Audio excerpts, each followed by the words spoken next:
Dreams start young. You might have wished to be an astronaut, a firefighter, or a doctor when you were a kid. However, if you played the game of baseball with your best friends, whether it be in the backyard, little league, or at the park, the dream was to play professional baseball. The one scenario always comes up: to be in the World Series, Game 7, bottom ninth, where you hit the walk-off hit to win it all for your team. With the recent news of the Sunshine Baseball League, a whole new player pool has been organized and ready to play professional baseball for the first time.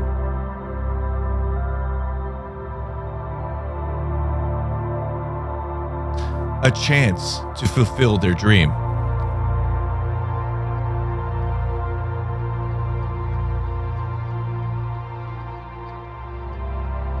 Today, we make those dreams come true. Welcome to the Sunshine Baseball League inaugural draft.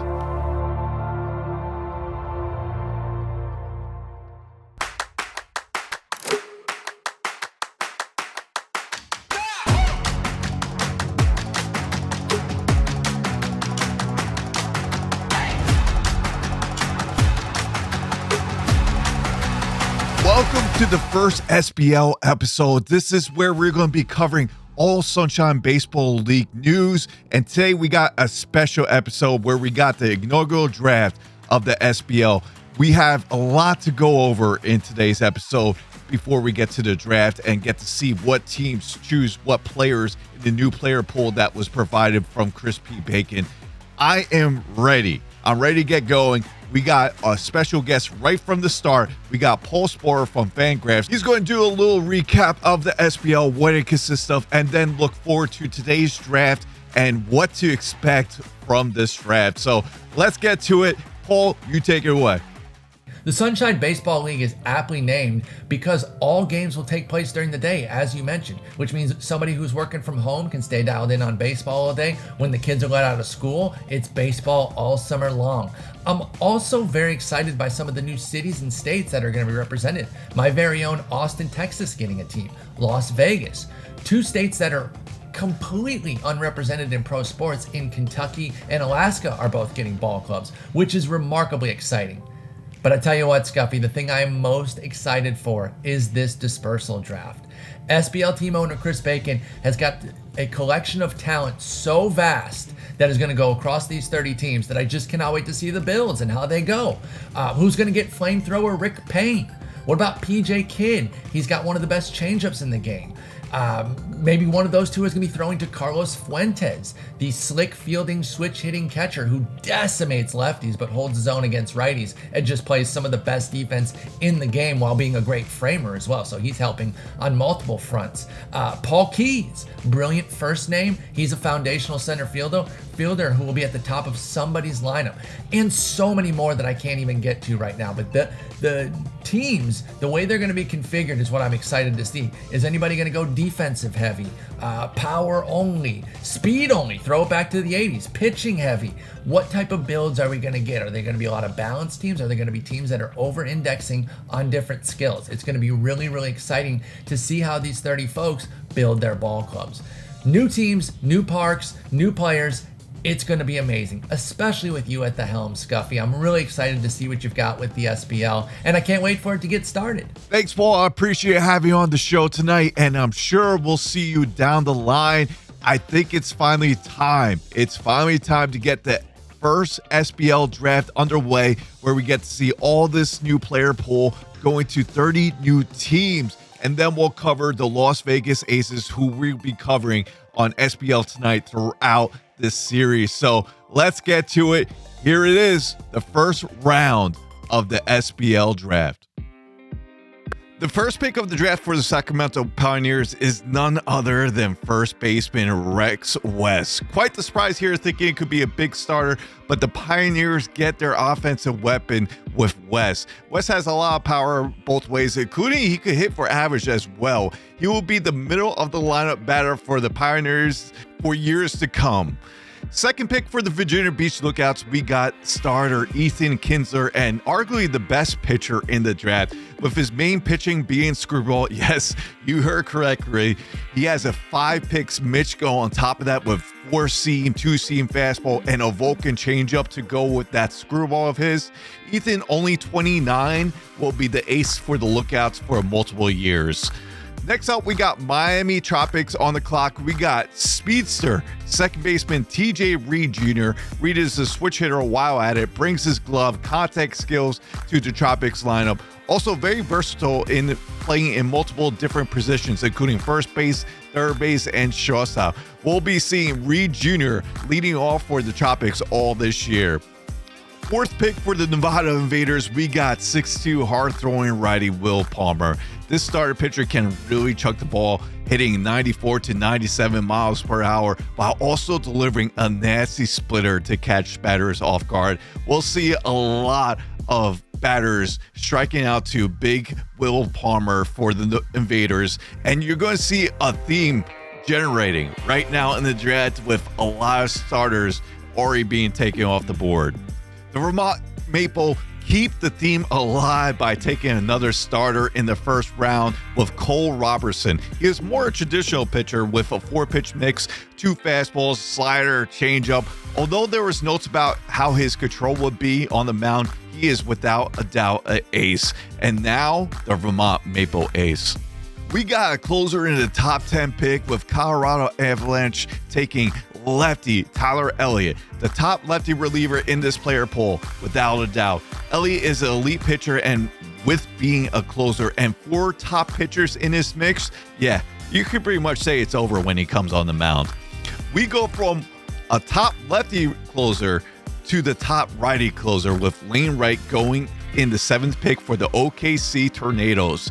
Doesn't have the 4 pitches as Elliott does, but still as effective. He brings great control on the mound while throwing his 95-plus fastball.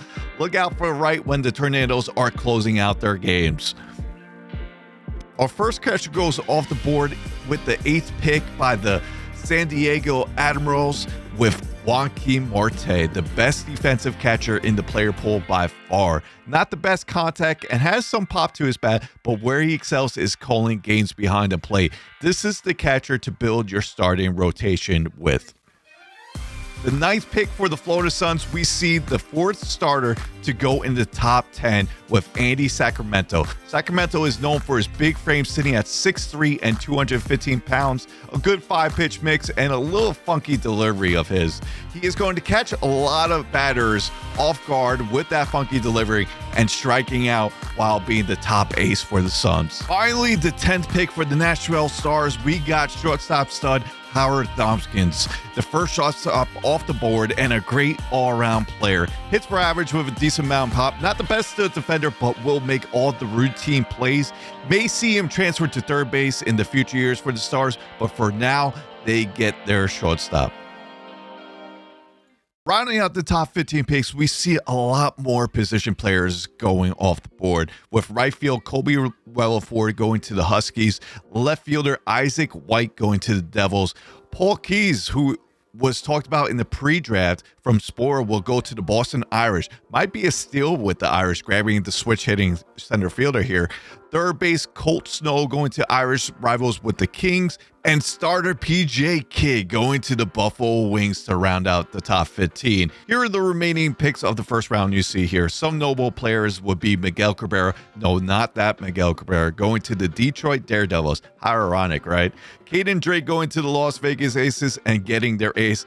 Yeah, I had to do it. And you'll also see highly regarded Carlos Fuentes going to the Pelicans in late round 1, who could be a steal for the Pelicans, and especially in the first round.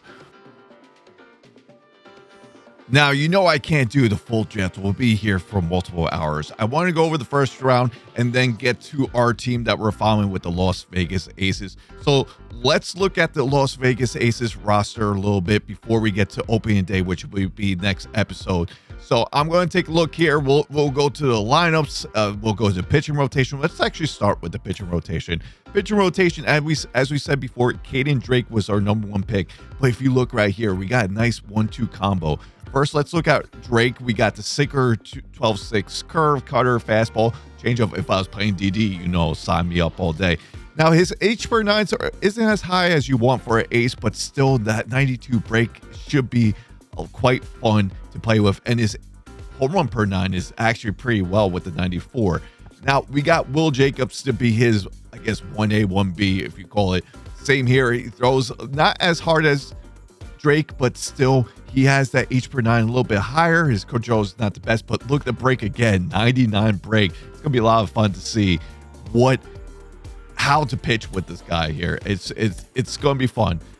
Now, if we continue with the lineup, we got Bryce Richmond, we got Cortez, we got Leon Stutter. They are kind of middle to end rotation type of guys. I'm very curious how this lefty will be.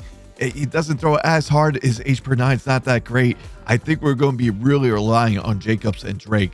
Now, if we look at our bullpen, I know you see that 44 right off the bat, but hey, Mark Fellows, you'll be fine, man. We'll build you up to be a stud.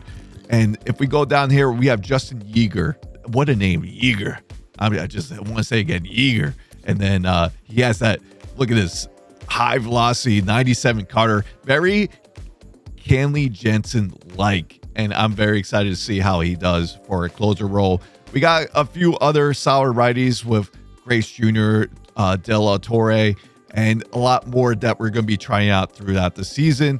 Now, let's take a look at the lineup. I love having a switch hitter be on a leadoff hitter. Yes, he doesn't have the speed, but it has a nice contact with Healy being our right fielder here. We got Danny Deerdorf being our third baseman, batting second. Gordon Landry being our third hitter.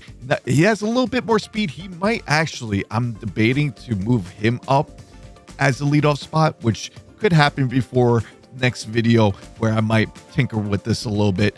Gavin Cook, hey, look at that power. He is going to be our power. He's a left fielder. He's just going to hit some bounds for us. Calvin Parks as well has a little pop, little reverse splits here as you see for a DH. I'm liking that we have a DH first off, so we'll see how he does. Ozuna be our left fielder. Now, I kind of wish he had a little bit more speed, but we don't have that much speed on this team. So he's going to have to deal. The reaction's there, 68. We'll see how he does. I'm going to keep an eye for him. He is one of the top prospects, as you see here. So we'll see how he progresses as the season goes on. Christopher Cook being our first baseman. A lot of pop, not that much contact against righties, but still pop. Like to see that. And then we have Ricky Shannon being our shortstop. Again, a lot more pop.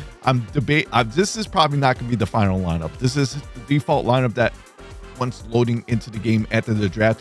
Fair point. We actually did auto draft, so I did not pick these players. This is all auto draft. I thought that was the fairest way to do it, but I will probably mess with this lineup a little bit. But look at this. We have a lot of pop on this team. Scrolling through this lineup right here, so we should see a fair amount of home runs. I want to look at my bench real quick. We got Telton. I'm going to botch his name. I'm already botched his name, and you're listening. Templeton being our backup catcher. We got Claude Wiles being our, I guess that's the speed. So if Ozuna doesn't do that great, well, Wiles is going to be probably going to be our everyday center fielder. He actually might start opening day just for that. I know he doesn't have pop, but that speed and reaction is pretty nice. We got Jefferson. He's probably going to be our main pitch hitter with that pop, that Matt Stairs type, where he's going to come in here when we need a big home run or a big extra base drive-in runs. Jefferson's going to be our boy. Montano, I think he's going to be a solid fit for being replaced, or every third day he'll get a start being left field or right field. See how our starters go. But yeah, that's pretty much our lineup. We got the Bulls right from the start. So in division matchup to start out with opening day, I'm very excited to get this going. We got Caden Drake on the mound. They got Kev Barry.